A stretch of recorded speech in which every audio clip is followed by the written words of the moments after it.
driver crashes into crowd outside Hollywood nightclub. 7 critical injuries in shocking LA incident. In a shocking incident that has left many reeling, a driver deliberately plowed his vehicle into a crowd outside a popular nightclub in East Hollywood, resulting in critical injuries to 7 individuals and wounding over 20 others. This harrowing event unfolded early Saturday morning when Fernando Ramirez, a 29-year-old man, was ejected from the Vermont Hollywood club for disruptive behavior. In a moment of sheer chaos, he drove his gray Nissan Versa onto the sidewalk, crashing into a valet stand and a taco stand before colliding with a light pole, creating a scene of utter pandemonium among the patrons who had gathered outside. According to the Los Angeles Police Department, Ramirez has been charged with assault with a deadly weapon. Officer Rosario Cervantes, a spokesperson for the LAPD, confirmed the details of the incident. Eyewitness accounts and videos shared on social media captured the aftermath, showing numerous individuals, dressed for a night out, lying on the ground, bloodied and in distress. One voice in the video can be heard asking the women on the ground, "Ladies, can you feel your legs?" A stark reminder of the gravity of the situation. LAPD Captain Ben Fernandez stated that the suspect's actions were intentional, noting that video evidence showed him veering onto the sidewalk before striking bystanders. After the crash, he was forcibly removed from his vehicle by bystanders, handcuffed by security personnel, and subsequently assaulted before being shot in the back by an individual across the street. The video footage depicts the chaotic scene, with Ramirez being pulled from his car and later seen lying face down on the sidewalk, restrained and vulnerable.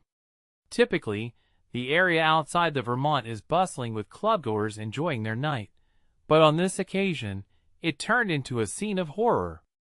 Adam Van Jerpen, a spokesperson for the LA City Fire Department, described the situation as large and chaotic, with people simply waiting in line for tacos and entry into the club when the tragedy struck.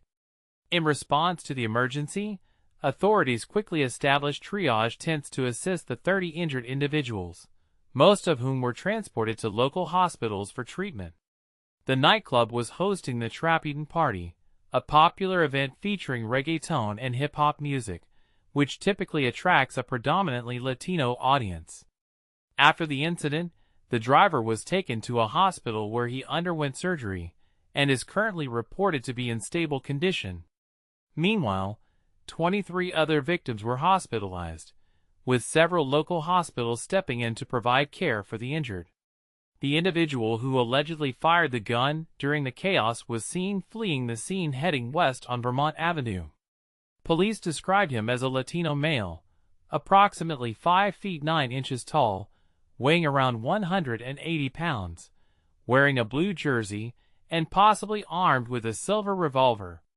A total of 124 firefighters and paramedics responded to the scene, working diligently to manage the aftermath of the crash. Jewelry vendor Jennifer Garcia, who arrived around 3 a.m. to set up for a weekend flea market, recounted her shock upon seeing the driver's car in the middle of the sidewalk, prompting her to relocate her stall from its usual position outside the club. "I usually am right in front of the club," Garcia remarked, expressing her disbelief at the sight of fire trucks and the chaos that had unfolded. By Saturday morning, the street had returned to its usual state, with the flea market resuming operations. However, remnants of the tragic event lingered, including a pool of blood, a lone woman's shoe, and a Lime e-bike that had been knocked over during the incident. In a heartfelt statement, Mayor Karen Bass expressed her sorrow over the tragedy, thanking the more than 100 personnel from the LAFD and LAPD who responded to the scene to assist in saving lives. This incident raises many questions about safety and security in public spaces. What measures can be taken to prevent such acts of violence in the future? We invite you to share your thoughts and opinions in the comments below. Man shot after driving into crowd outside LA nightclub, 30 injured. In a shocking and horrific turn of events, a quiet Saturday night in Los Angeles spiraled into chaos when a crowd outside a popular nightclub became unsuspecting targets of a violent car attack that injured dozens in the East Hollywood area. Early Saturday morning, authorities report that a car, later identified as a Nissan Versa, suddenly plowed into a group of people gathered to attend a late-night music event at Vermont Hollywood on Santa Monica Boulevard. The impact injured 30 people, setting off a frenzied chain of events that ended with the driver being found shot and a suspect fleeing the scene, according to Los Angeles police. But here's where it gets controversial. Questions immediately arose about when and why this tragic event escalated into gunfire, sparking fierce debate among both authorities and the community. According to official statements, 23 of the injured were rushed to hospitals and trauma centers, with 7 critically wounded. The Los Angeles Fire Department described a scene of utter chaos. Captain Adam Van Jerpen, speaking for the department, emphasized that the victims, mostly women, were simply waiting in line to get into the venue when struck by the out-of-control vehicle. The car also crashed into a food vending cart and valet stand before coming to a stop, compounding the mayhem. Witnesses and responders arrived spontaneously to help before professionals were on site. The crowd was patient, just waiting their turn to enjoy the show, Van Jerpen said. Then, in an instant, everything changed. The driver of the vehicle, who remains unidentified, was found by paramedics with a gunshot wound and later transported to a hospital, adding another alarming layer of mystery and urgency to the case. Police confirmed that he is under medical care, but did not release details about his condition or his possible motives.